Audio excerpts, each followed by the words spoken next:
All right, we'll call the meeting to order. Meeting has been noticed to Evans Print and Media Group, WCOW Radio, Magnum Radio, La Crosse Tribune, Sparta City Hall, and Sparta Free Library. Mr. Russ, are there any changes to the agenda? Yes, we would like to pull item 2B, which is the SASD school counselor report, and 4B, which is discussion and possible action to approve our E-rate projects at this time. All right, 2B and 4B. Thank you, Mr. Russ. With those changes to the agenda, I would request a motion to adopt the agenda. I have a motion from Mr. Hendricks. Do I have a second? I'll second. A second from Mr. McKenna. All in favor? Aye. All right, if we could stand for the Pledge of Allegiance, please. I pledge allegiance to the flag of the United States of America and to the republic for which it stands, one nation under God, indivisible, with liberty and justice for all. And Mr. Russ, if you could just state our SASD mission statement, please. Yes, our mission statement is to educate all students academically, emotionally, and socially to inspire curiosity and resilience. Thank you very much for that. Item 1F, public input session. Mr. Mike Roddick. The floor is yours. Just make sure that microphone's got a green light on it there.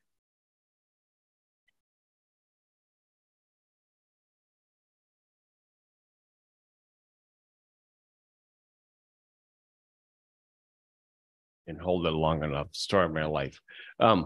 So I just really wanted to, I mean, you guys accepted my resignation last month.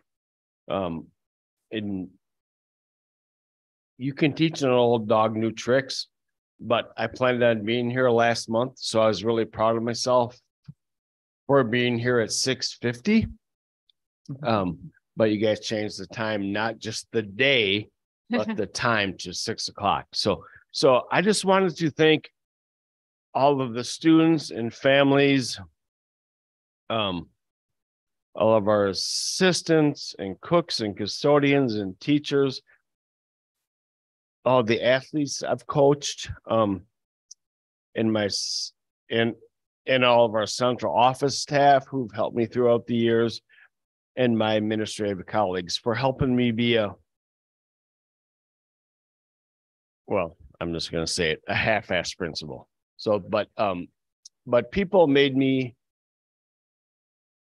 I don't know, this is hard for me, but the people in the Sparta community and the people I worked with made me a better person like every day. And so I really, really appreciate that. And I also want to thank the Board of Education because they've been good to me through all the years as well. So that's what I got for you. Thank you.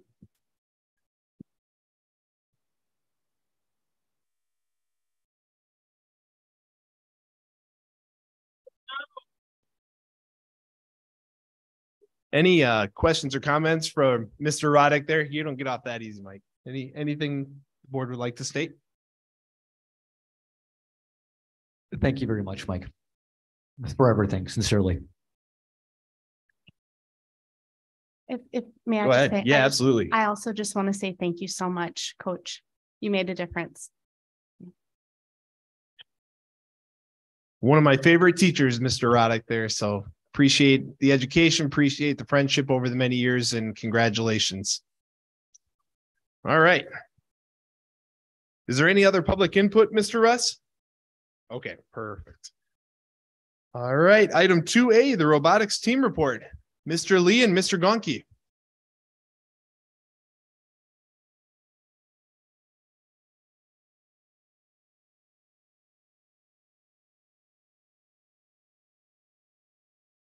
Good evening. I'm just going to come right out front and say I am a substitute. I gave the kids the night off. This is their presentation. I will try to do it justice, but I make no promises. Next slide. So our team here in Sparta, Wisconsin is part of a global organization. The organization is FIRST, which stands for the recognition and inspiration of science and technology. Again, it is a global organization. There are teams all over the US, where it originated, but we also have teams in Mexico, Canada, Europe, Turkey, Israel, Australia, China, you name it, there's probably a team there. Every year we get a new challenge, and every year the kids they meet that challenge and they succeed at it. Next slide. We are also part of a more local organization called the Seven Rivers Robotics Coalition. This is currently made up of 10 different robotics teams within FIRST, all within the areas from us in Sparta all the way over to Houston, Minnesota, from Winona all the way down to Westby. So a pretty wide range. And the goal of our coalition is to give these kids the additional support of not only their teammates on their team, but the teammates on all the other teams in the area. Our team works with other teams. If we have a coding problem, a mentor from another team might come and help us. If another team has an electrical problem, I might go and help them. And that's part of the coalition's goal. The scrimmage we had this past weekend was also part of that initiative, is to give our teams an advantage at competition by knowing their robot already works, knowing that it's already been on a field and is able to do what it's supposed to do. Next slide. More than that. First requires some things of the students that go above and beyond just the competition. Our team does a lot of in our district and community. Some of the things that they do is to some of the other schools, Southside, Meadowview, Herman, Maplewood, as well as some of the private schools in town, to talk to them about robotics, to talk to them about science and technology. Our team also volunteers for STEM camp. We usually have about a dozen team members will come and work with the STEM camp teachers to work with those students, to be an assistance in the classroom, as well as to do some outreach there too. They'll bring the robot and show them how it works at STEM camp. And we're continually working on that. We're continually looking for bigger, better, further things. How about that? Ooh, yeah, that one works a lot better. So outreach is part of FIRST. And we'll keep doing it. We'll keep doing it. We'll keep including more of it, different types. There are teams that go to Africa to work on water filtration systems. There are teams that go to South America to help plant new trees where they've been deforested. And so we're just kind of at the beginning strokes of some of that larger community outreach. Next slide.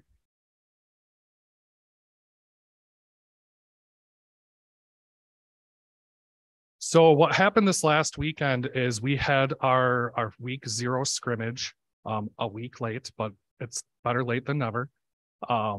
And we had the entire coalition come to this building. We were over in the gyms, both gyms, to play this year's game. We set up a competition size and regulation field.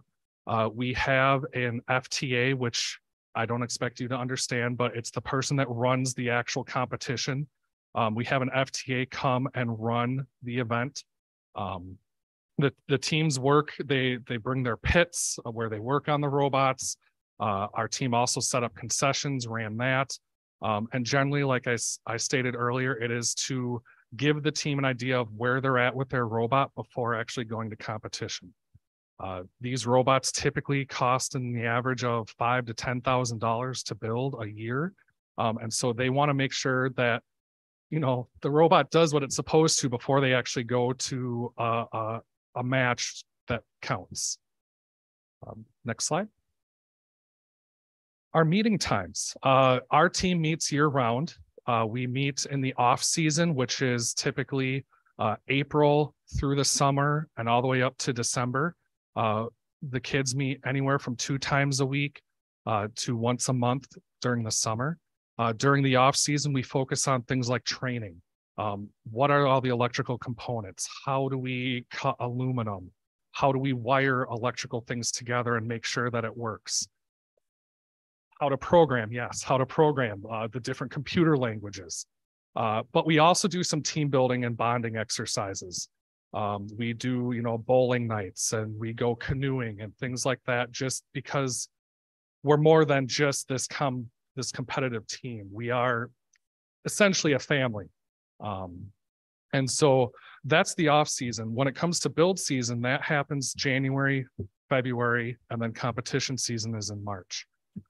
During the competition season, our team puts in approximately 30 hours minimum a week in the lab working on their robot. This is outside of school hours, or the academic hours, I should say. Our club days also, when we meet during build season, we have a strict mandatory hour from 3 to 4 p.m. that all team members are focusing on their homework and their academic studies. Again, that is another kind of step of first that we build in, is that not only do you have to be successful on the field, but you have to be successful in the classroom as well. We hold the students on the team accountable, just like any other sport.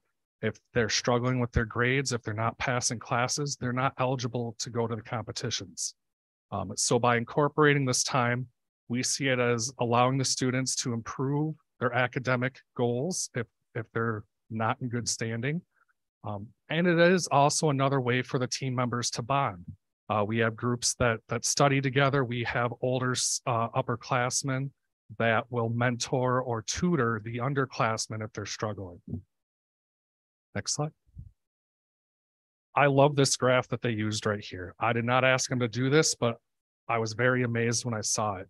So this graph right here is showing you how much tech ed experience our team has. The blue 47.5%, are students that have taken 1 or more years of technology education classes since 8th grade.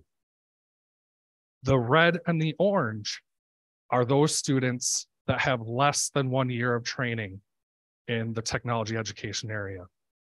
Our team has more students not tech ed bound, or what's the word I'm looking for? The non-traditional tech ed student. Yet they're able to come up and build a working robot every season. This is something that I am striving for. This is something that I love to see. Because you don't need to know how to use a wrench to be a part of this team. We have students that are working on marketing. They literally wrote a business plan for the team. We have students that design our logos. The shirts that we're wearing, that was a logo that was drawn up by a student. Our programmers, no tech ed experience, but they can work with Java or Python programming to make this thing work. It is astounding what students are able to do when given the opportunity and chance to do that. And I love that this graphic shows exactly that. Next slide. So our team this year has also grown. Some of you that have been on the board in the past, we have had typically around 12 students actively engaged within the team. Outside of our 6 board members, we have 29 other students on the team this year for a total of 35. We tripled our numbers in 1 year. Most of those, if not all of those new members, are freshmen. They're freshmen, they're finding a place that they think they fit. And as of right now, I can honestly say every single one of them belongs. They all do their part, they all integrate and work as a team. And if they have questions, they feel comfortable enough to seek out the help that they need while they're in our lab. Next slide. Our community support has been phenomenal. One thing that I've always been very appreciative of is that the district recognizes and supports us just as much as the community does. That is almost unheard of with other robotics teams, even in our local area. But up there, you can see again, we're not looking at just sponsors from industry. We're looking at sponsors from everywhere. The community sees the need, they see what these students are doing, and they're trying to strive and help us to, a couple a couple decided to come in anyways. Anyways, the sponsor outpouring has been awesome. We've been able to go to multiple competitions now, and we could not do that without the support of our sponsors. We could not do that without the support of you guys as a Board of Education. They make things happen, you make things happen, and you know, I think you should be very proud of what these students are doing. They've been doing a phenomenal job. Next slide. So upcoming competitions, we have a couple of them. Our first one is going to be in Iowa. We go down to Cedar Falls and we participate in the Iowa Regional. There will be 58 teams there this year. We will be one of those teams. So our robot will compete against 5 other robots on the field in about a dozen different matches throughout a 3-day event. The next competition after that is actually right down the road in La Crosse. It's the Seven Rivers Regional. And again, same deal. There's going to be, I believe right now, there's 53 teams signed up for that event. And hopefully between Iowa and Seven Rivers, we earn a spot in going to the championships, which is in Houston, Texas. At Houston, there are 12 fields set up and there's over 800 teams in attendance. So our goal is to get there between one of those 2 regional events. Next. All right, I think with that, I'm going to step aside and maybe let these 2 see what they have to say. I'm Charles Temsky. We thought it started at 6:30, so sorry for coming in a little bit late. I've been a part of the team for the past 4 years, and I've been the longest serving member. I'm the current co-president, and I've had a lot of fun experiences, not only going to Iowa, but here in Sparta, hosting Week 0 scrimmage and one again last year. And I think it's been a fun opportunity, and I've really grown as a person, not only through public speaking and talking to people like you and other people not even in our area, but also through robotics, engineering, electrical, and all the stuff that goes into being part of a robotics team. I think it's helped me grow, and I think with more people getting into robotics, especially with our large freshman upcoming class this year that helped us with our team, we will be able to make a huge difference in the Sparta area and continue to grow. Christian? Hopefully I can reach this. I'm not too sure. A little short, but I am Christian Perez. I am a junior at Sparta High School. I am part of this team. I've been part of this team for 3 years. I have had experience in the robotics area with the STEM program here at the middle school. It has been I have enjoyed myself so much being part of this team and growing with them. Seeing Charles as well growing as well as a co-president, same with our other co-president, Charlie Anderson.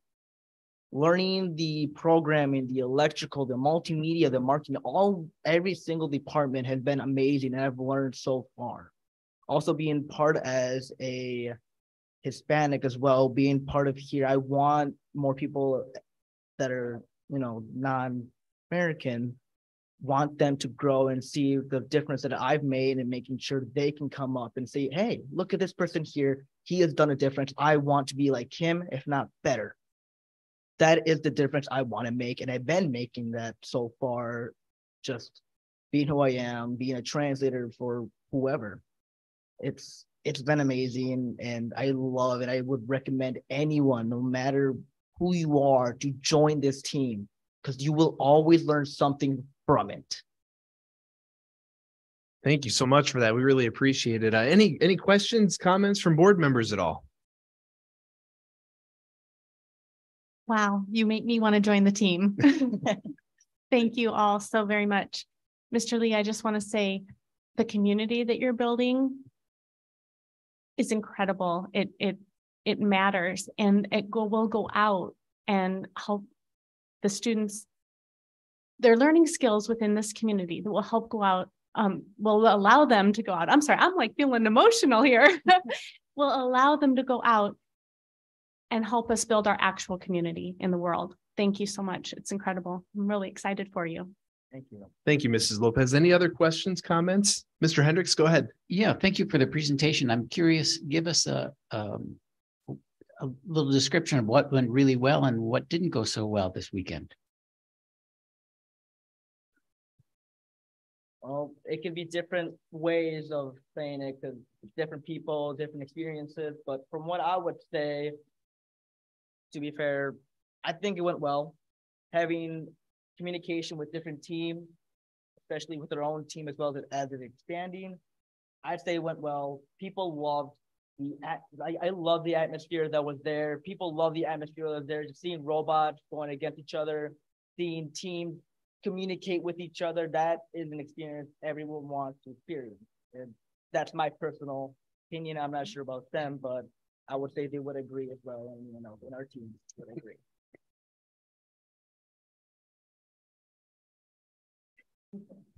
I absolutely agree with them.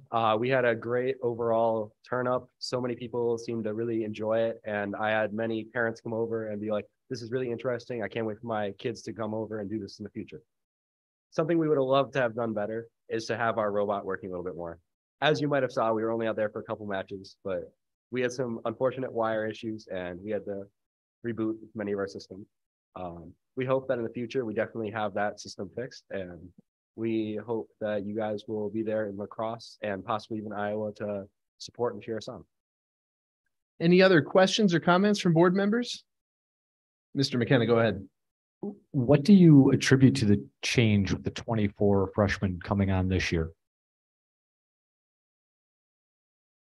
It started with the outreach. Up to this last year, we were a very small team. Quite frankly, we didn't have the time to do the outreach like we had wanted. We had always talked about it. We had always talked about possibly doing like some summertime day camps. But with only, around 10 to 12 members, not a lot of hands to make that accomplishment. This last spring, our outgoing seniors, who, by the way, have come back as alumni mentors to help the team further, they made a concerted effort to make sure they got to each and every school in the spring semester. And they achieved it. And not only that, they went to a couple of the private schools as well. They took the robots, it was on their own time, and they, spoke and stayed as long as the students had questions, as long as the teachers allowed them. And that made a huge difference. On our 8th grade transition day at the high school, where 8th graders come up to kind of tour the building and where they can potentially sign up for clubs and activities, we had 49 freshmen sign up for the robotics team. That was, in fact, more than the freshman football team. And through, busy schedules, we offer a lot here at Sparta, which is outstanding, because I can personally say, being from Alaska, I never had half as many opportunities as we give the students of the Sparta community. Between that and, homework and academics, we've lost a few. I hope to see them next year. Maybe they're able to get their scheduling straightened out or their academics up to passing, and we'll see them again, and we will gladly take them when they're able or ready to, if they would like to. So I guess to piggyback on you a little bit, the two words you said, number one, opportunity. I'm a huge believer that success is born in opportunity. The more opportunity we can provide, the better. Is there a level that you can reach that you can no longer support? In terms of, if you did this again, team? Yes. That's a tricky question. Right now, one of our biggest factors is space. We are very constrained. Our typical work nights, we are actually spread out in 3 different shops, which allows or requires me, Mr. Gonke, our other mentors, to kind of rotate through to make sure everyone's staying safe, everyone is, being on task, doing what they're supposed to do. So I guess that's a good problem to have, being limited on space. Outside of that, an idea another team has done in the area, and that I would love, is the idea of a JV team. So one team that does a robot for competition, and one team that does a robot that we would use at scrimmage, that we would use for going around and doing community outreach, things like that. In terms of the first organization, we also have a means to go downwards. First has 2 other competitions within their organization. There's the First Tech Challenge, which is the middle school level. And then there's the first Lego League, which is like the elementary school level. And those would, you know, feed our program if we had those teams here in Sparta. Yep. Any other questions, comments from board members? I just got to say, Mr. Lee, you're very humble with all of this. So can you just explain a little bit how your guys' season went last year and what it takes to get to Worlds and how close Sparta Robotans really were to that? Sure, absolutely. You know, the team, like I said, they put in probably 30 and dare I say sometimes 40 hours a week in the shop working on their robots up until competition time. Competitions, they're 3 days long. You're there from 7 in the morning till usually about 6 o'clock at night. If you break, you're fixing it. If you forgot to grab your spare parts, you're running to other teams and asking them if you can borrow a part for competition. That is one thing that FIRST prides itself on. It's called gracious professionalism. It's cooperation. Your enemy in one match is your ally potentially in another match. And so it's a very high strung and stressful situation. Last year, the strategies our team employed, which was keeping it simple and doing what we do well and reliably every single match, earned us spots in the finals in both the Iowa and lacrosse regional. Our teams made it into the final matches of both of those regionals. And due to an unforeseen catastrophic failure of a gearbox, we lost the lacrosse regional, winning it literally by one act of our robot. In other words, our robot needed to climb to the tallest bar of the hangar, but the gearbox that did the climbing failed. Had we done that, our team would have had enough points to win that match, and we would have had a chance at going to Houston and Texas. So we were one match away or half a match away even from making it to the championships last year. Thank you for that. I appreciate it. And the other thing I just want to comment on. So I went to the scrimmage yesterday, and to see the teamwork and the camaraderie, again, just our team, and then as a whole group, all these teams in the pit are helping each other out, working together. I think at one point I'm standing there where I got my safety glasses on, and we've got Charles on a computer, and he's doing something with technological stuff. They're trying to fix the swing arms and extension arms, and it was absolutely phenomenal. And I think if you haven't had a chance to see a scrimmage or a competition, you absolutely need to find an opportunity, because it's a world in and of itself. So we just want to congratulate you and thank you for being leaders here. So thank you for supporting us. And we do have some 3D created buttons or pins for the board members, which I'll get you. You get some ideas of gold, red, or black. So Perfect. We'll get you those. Thanks so much. You guys have a great day. Great robot. You too. Thank you. All right. Item 2C, Sparta Area School District Technology Long Range Plan. Mr. Stearman. Hey. So this is going to be a 10,000-foot overview of the technology budget. There's a lot that goes into it, and I've tried to group it into groups that make sense and an easy way to present this. I believe you all have the full spreadsheet in board docs if you want to look at the individual items or have questions on those. So what is in the technology budget? We have 6 big categories: staff devices, other hardware, classroom equipment, purchase services, student devices, and software and licenses. Those make up the bulk of what's in the technology budget. So I'll go through those one at a time.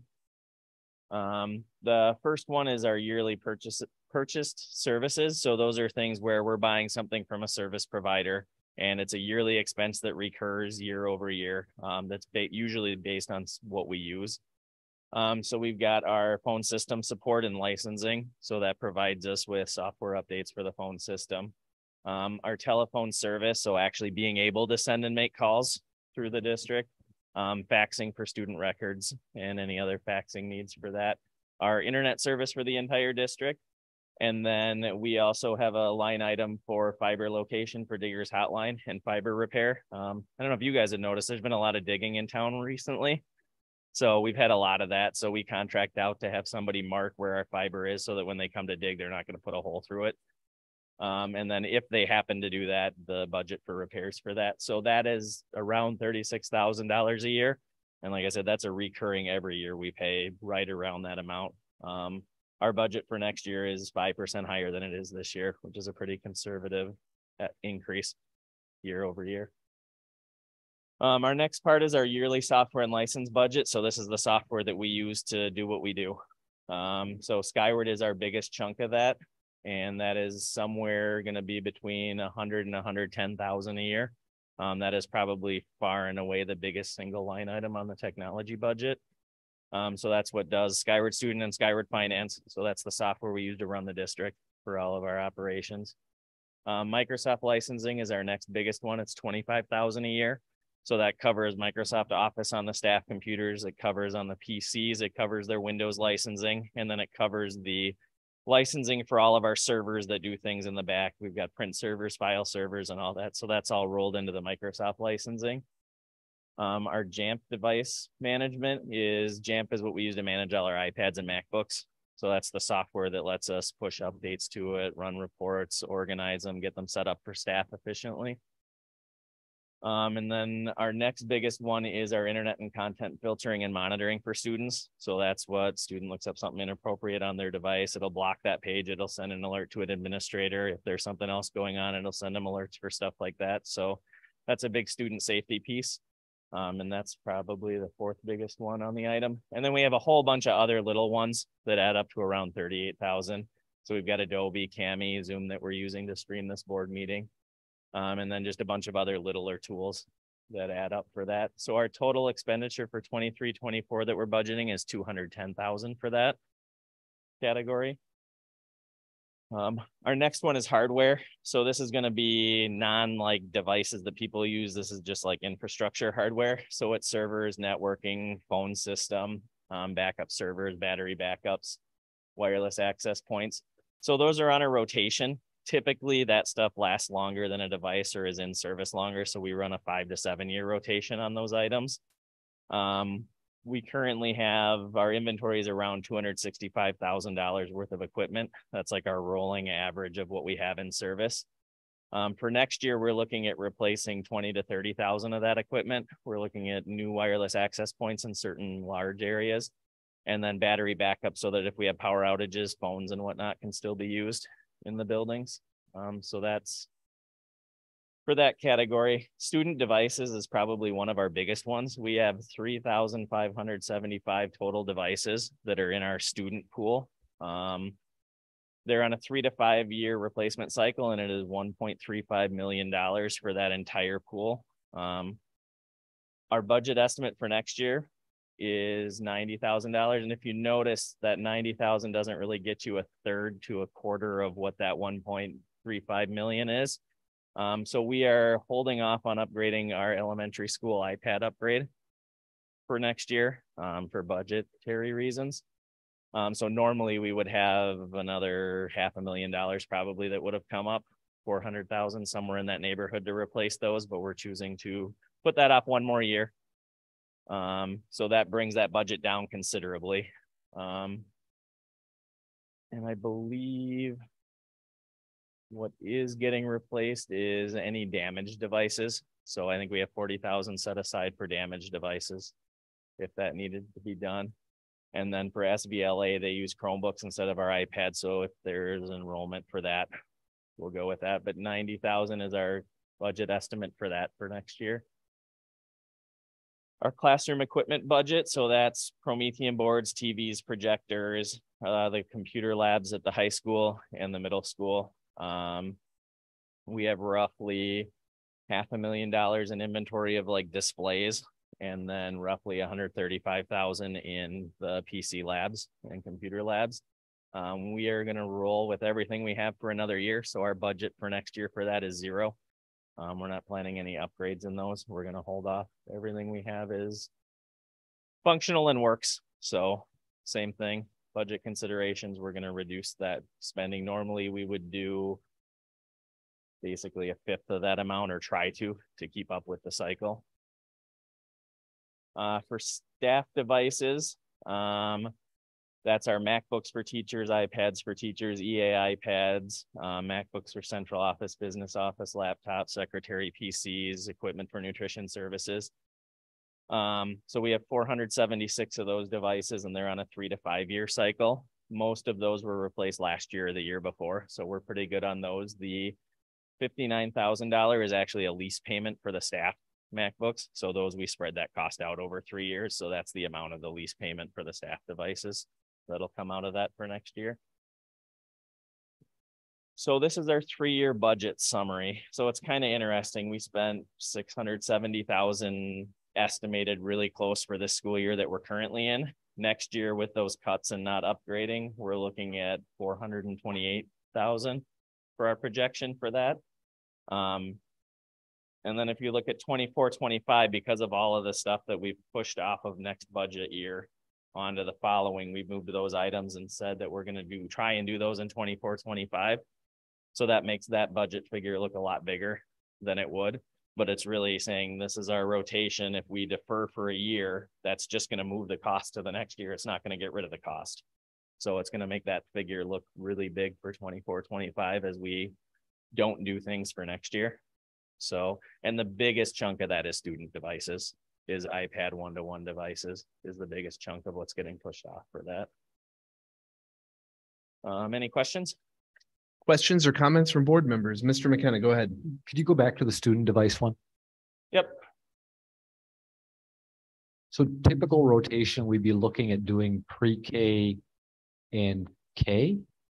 So kindergarten just has classroom sets of iPads right now. So they have 8 to 10 iPads in a classroom.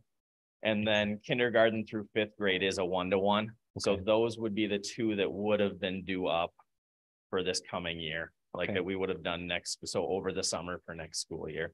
And what we have now, we own, we don't lease, correct? We made our last lease payment on those this year. So typically, to try and keep the costs even, we've had those devices for 4 years. At the end of the 4 years, when the lease is up, we would trade those all in and get some amount of money, whatever we get for them. And we would use that and sign a new lease for the new devices. So do another 4-year lease after that is what we would normally do. So what we're doing is we're going to keep them for 5 years. So for this 1 year, we're not going to have a lease payment essentially. So we'll save whatever that lease payment is by using those older devices.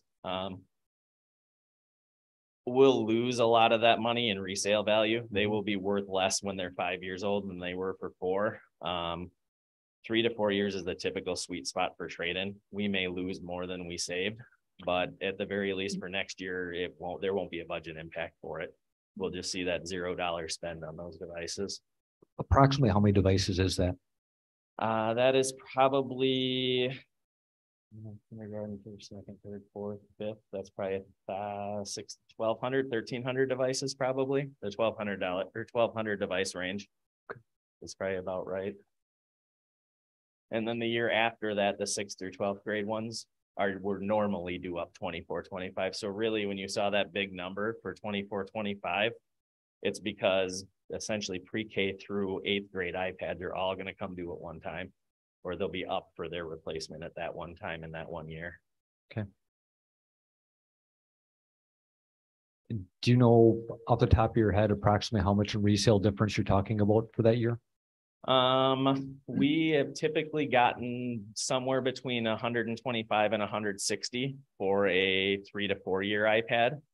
And for the 5-year iPads that we traded in, we got $65 on the last one. You can't really compare it because a lot of it depends on what the technology is done on that time, what condition the iPads are in when we get them back. But roughly figure $80 a device less, $70 a device less, somewhere in there. We do have the numbers for trade-ins, so like I know what they're worth right now, and next year we will get a quote that says this is what it would have been. So we'll know when we go to trade them in what we lost for it, but it's just an estimate at this point. And Mr. Stearman, you said right now your projection is the loss will be larger than the gain this year, correct? We are projecting that the overall loss would be either similar or that we would lose more than what a 4-year lease payment would be. It's kind of a wash because You figure if they're $400 for an iPad, it's $100 a year, give or take. So if that's what you lose in value, it's kind of a wash when you look at it that way. Might get lucky, might not. Hard to tell. Other questions or comments from board members? Go ahead, Mrs. Lopez. Thank you. I was wondering about the student damages and charger losses, that $40,000 estimate. Are those repairs done in-house? Are we paying a service for those to be repaired, or do we have insurance on that type of thing? The high school devices have insurance for that. Those are the newest purchase ones that we did last year. And we did that on purpose because of what we'd been paying out previously for damages. The charger losses, we're just buying new chargers. So there's not really a repair to that. It's just purchasing ones for ones that get lost. And then the iPad with the broken screens get sent out. We don't do those in-house. They are extremely difficult to repair. They're glued together and there's a lot of broken glass. So we try to not handle those as much as we can. And really, realistically, we're looking at $90 to $100 in parts for something that we get charged $140 a device to get fixed. So it's not a ton.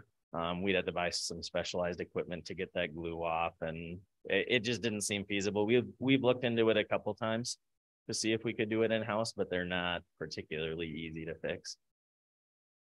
Other question or comments from board members? I do. Go ahead, Mr. Hendricks. Getting back to the charger cords, do we not recoup any of that from families? It depends.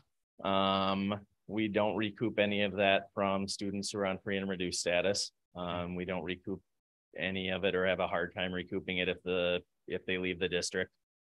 We do issue fines for them if they are lost. Anything that's accidentally damaged, we cover as well. So if it's not lost, but just doesn't work, we'll cover that as well. So same thing for damages. We have a policy, would be a policy that for the first accidental damage a year, the students aren't charged for it. If it's on purpose, we will charge or issue a fine for it. But the first accidental, which is the vast majority of them, is the students done it one time this year and it was an accident. We won't charge them for that either. So that's where that starts to add up, is that policy. And that and then for free and reduced, we don't charge either. So. Thank you. And a year ago, security cameras was a big deal for us. What's the status of that? I didn't have that on there because we don't have any. So we've replaced every camera in the district within the last 3 years. We're projecting a 5 to 7 lifespan on those 5 to 7 years. So we don't have anything in the next 4 years projected for any spend on that. The camera system that we bought doesn't have a yearly licensing fee. It was a one-time we bought it, it's ours. So for as long as we keep that. So we're expecting to go 5 to 7 years before we have an expense in that category. It is in the long range plan if you look out 5 years down the road. For technology, 3 to 4 years is about as far out as you can go price wise and have a good idea of what the prices are going to be. When you get out to 7 years, it changes a lot. So. And one last thing, this is a small thing, but I'm curious about this. We still have a fee so that we can be faxing student records in this day and age? Yeah, there is a lot of, and I've spent a lot of time on this trying to reduce the amount of faxing we do. We do about 150 to 160 bucks a month worth of faxing. That's what our typical fax bill is. A lot of it is to Gunderson and Mayo, who do not seem to have a portal that we can use to upload data or to get data from. They prefer to fax.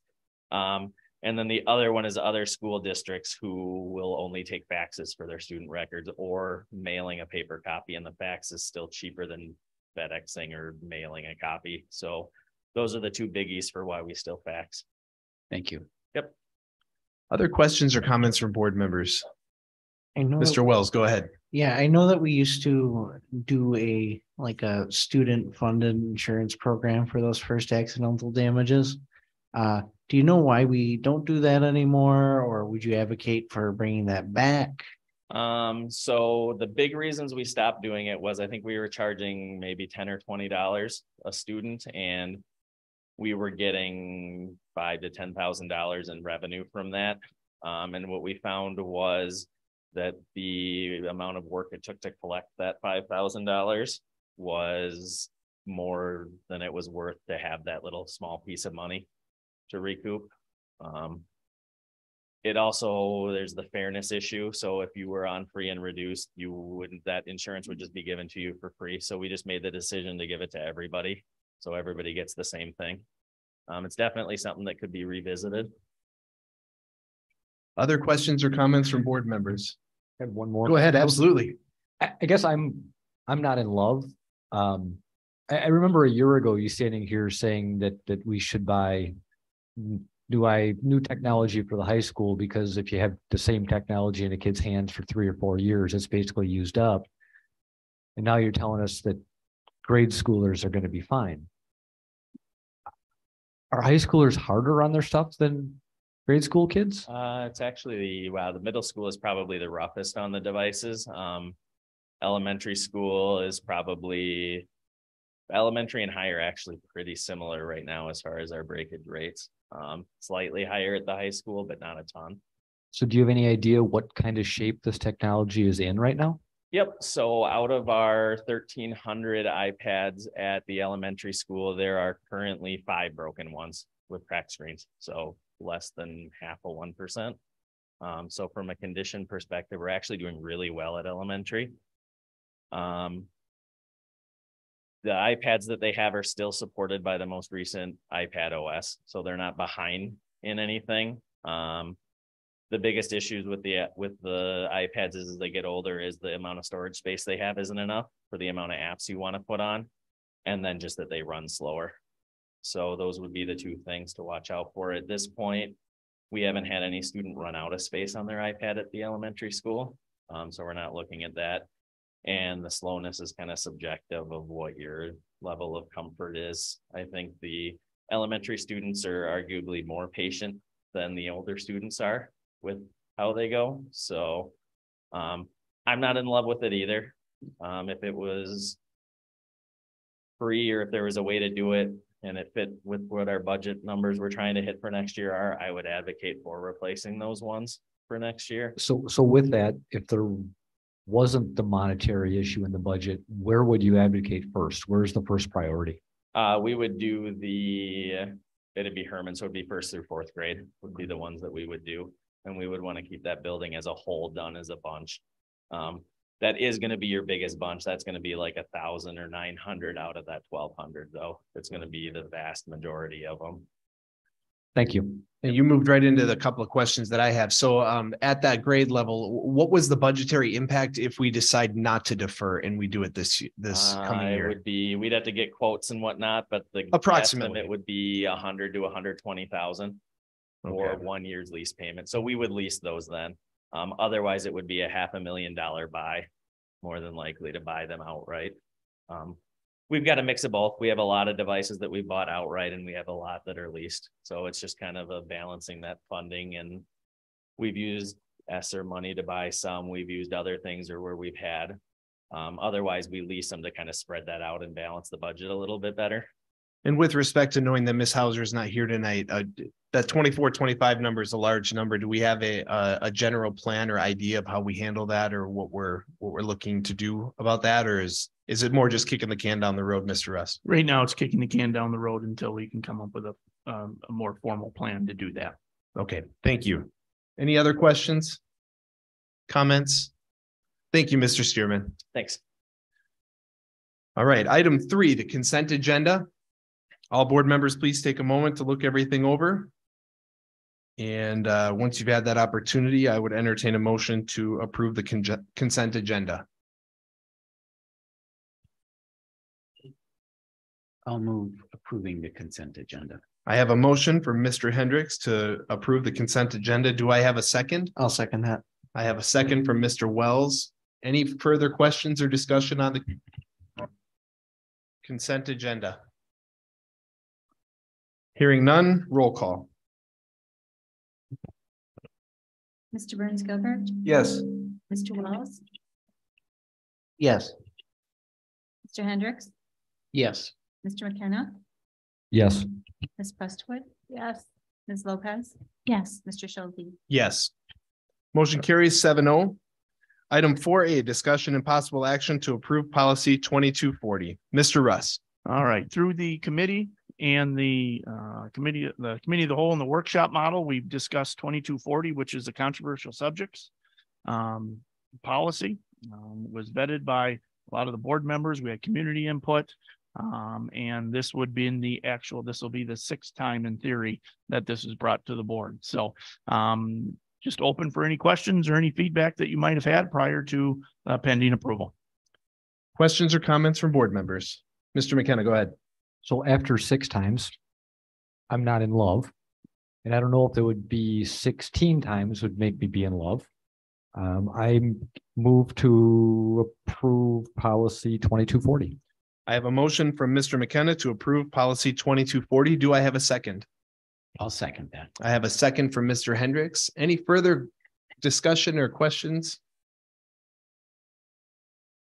Hearing none. Ms. Lopez, go ahead. I would just like to say that I agree with Mr. McKenna. It's not a perfect policy, but it is a policy. It does give direction to our staff, which was needed. And with the revisiting of the policy in a year, I think that puts some responsibility on the district to track that. And I'm comfortable with it at this time. And I think it's probably the best it's going to be at this point. Thank you, Mrs. Lopez. Any other comments or discussion at all?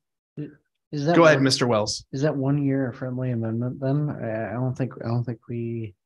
I know we talked about that at the committee of the whole, that we would review it after a year. Okay, Yep. so just general, but also a lot of the things that we discussed about that community climate culture, I think this policy does it very well, gives teachers the ability to speak with their minds when they have to, and kind of binds them when they need to be bound. So it really provides good guidance, and that's why I fully support this policy. Thank you, Mr. Wells. Other discussion or comments?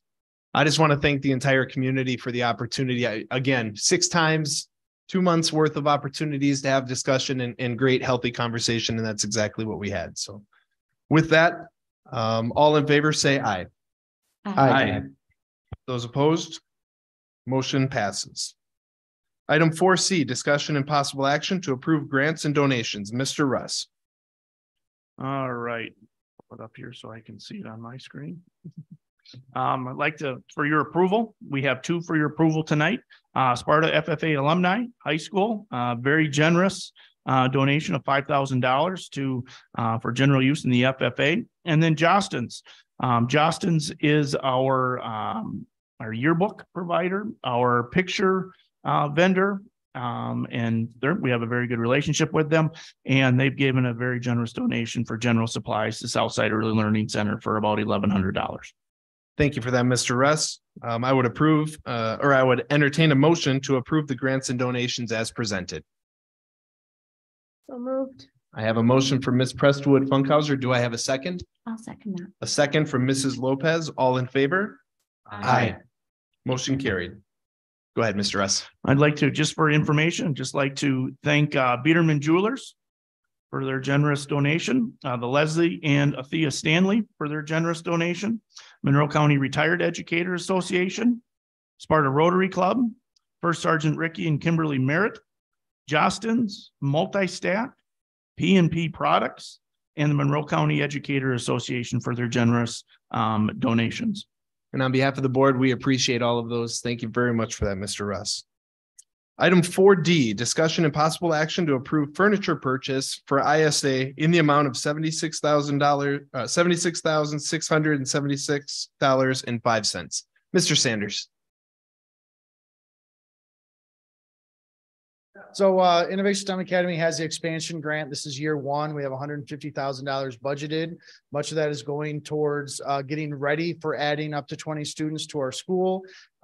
We used to have 4 classrooms. Since with the realignment of classrooms in Meadowview, we now have 7. So this furniture would outfit 3 new classrooms and repurpose 2 of our existing classrooms. Working with the known vendor, the district has approved all of the things. The ISA Governance Board has approved this purchase. Just because it's over $20,000, we want to make sure you guys are on board. But the price does increase on Wednesday. So if we can please have approval tonight, we'll get it ordered tomorrow and save some money. Thank you for that, Mr. Sanders. Any questions or comments from board members? Hearing none, I'd entertain a motion to approve the furniture purchase for ISA in the amount of $76,676.05. So move. I have a motion from Mr. Burns Gilbert. Do I have a second? I'll second that. Second from Ms. Prestwood Funkhauser. Any further discussion or questions? Yeah. Go ahead, Mr. Wells. So I must have missed it. Is that money coming from our general budget or is that coming from a grant? Go ahead, Mr. Russ. The way this works, it is purchased through us, but reimbursed through the expansion grant. So overall, it's through the expansion grant. Any other questions or discussion? Hearing none, roll call. Mr. Wells, Yes. Mr. Hendricks, Yes. Mr. Schulte, Yes. Ms. Prestwood, Yes. Ms. Lopez, Yes. Mr. McKenna, Yes. Mr. Burns Gilbert. Yes. Motion carries 7-0. Thank you for that, Mr. Sanders. Item E, announcements and information, Mr. Russ. Some upcoming events. On March 8th, we will be getting this out formally to the public tomorrow or Wednesday. We are going to have a facility workshop at SHS. We're going to be inviting community members, business owners, families, whoever wants to come, the various stakeholders to SHS to tour the Sparta High School's facility. We'll be giving them some information about the facility. And then the main part of it is to get their insight about how do they think our, not just SHS facility, but all of our district facilities are meeting the current and future needs of our district. So really excited to start that process and start that engagement with the community about what they think all of our district buildings are meeting the needs of our current and future students. And that'll be in the auditorium is what we're planning. And then we have the committee of the whole on the 13th here at Meadowview. And then we have on the 14th, a board candidate forum for the board members who have filed their candidacy papers. We're going to have a forum here. The Chamber of Commerce and High Point Charter School put that on. So that's at 6 o'clock here at Meadowview. On the 15th, we have a policy workshop in the Maplewood boardroom. And then we have the 27th for the full board at 6 o'clock. And then the election day on April 4th. So before that, that'll be here before we know it. I do want to give some facility update. We're kicking it off really by on the 8th of next week. We did have 4 architecture firms that we did interview for the facility assessment and master planning. And we have decided to go with Bray Architect. And that kickoff will be starting not next week, but the week after with a kickoff meeting with some stakeholders, some district stakeholders about how we're going to go through that process and that sort of thing. For the auditorium, that process is going very well. And next week, we're looking to get the company in to start talking to our various stakeholders. The company sent a wonderful email about how many mics, I can go on and on about the things I have no idea about. So we're going to have those people talk to the people that know how many mics, lights, curtains. I know the budget, so I answered that one. So anyway, but they're going to be tied together. We do have some funds unofficially earmarked in Fund 46, but that's all part of the facility process as well about what we're going to do and some ideas that we can improve those facilities. The water in Montgomery section intersection update. The city is looking for that facility assessment and they're waiting back on that vendor with that. The news and happenings. Lots going on to say the least, besides today with some little ice, but no, a lot of great things have been happening.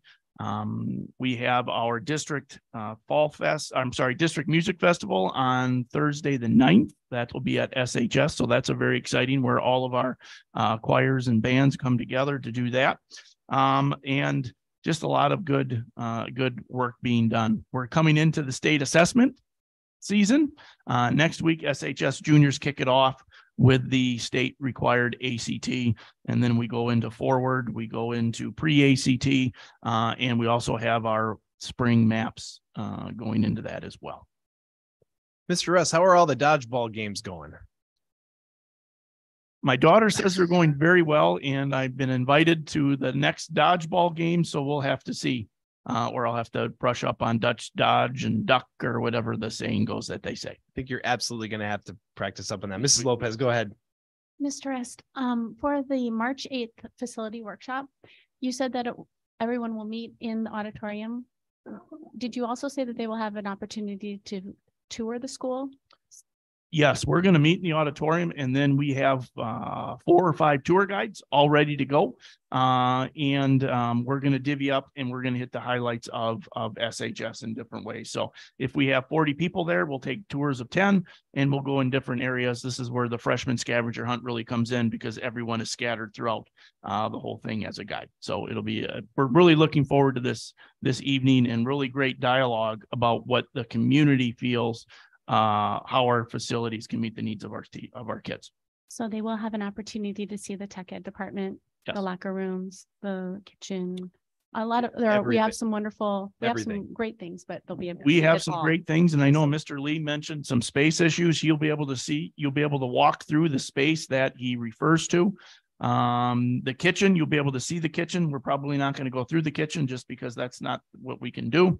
But we'll try to get you down to the locker room if you can walk down the stairs, because unfortunately that's not ADA compliant because it was built so long ago. We're going to see the greenhouse. We're going to see our welding shop that's not attached to us. We're going to see our classrooms. We're going to see Gyms. our library. We're going to see everything that we can show you. And then we're not anticipating a good weather day. Surprise. And then I haven't talked to Mr. Blaha about this, but he's going to give an overview of our current athletic and outdoor space needs of the district as well, to give everybody a sense about how old our track is and how well it is or is not necessarily doing. So please come out. Please come out. Thank you for that, Mr. Russ. Any other questions or comments from Mr. Russ? All right, item 4F, discussion and possible action to move to closed session pursuant to Wisconsin statute 19.85, parent 1, parent C, parent E, parent F, for the purpose of 1, discussion of initial proposal of base wage negotiations with the Sparta Education Association, and 2, considering employment compensation of administrators, classified and middle management staff. Do I have a motion? I will make that motion. I have a motion from Mrs. Lopez. Do I have a second? I'll second that. A second from Mr. Wells. Any other discussion? Roll call. Mr. McKenna, Yes. Mr. Wells, Yes. Ms. Prestwood, Yes. Mr. Schulze, Yes. Mr. Hendricks, Yes. Mr. Burns Gilbert, Yes. Ms. Lopez. Yes. Motion carried 7-0. We are in closed session.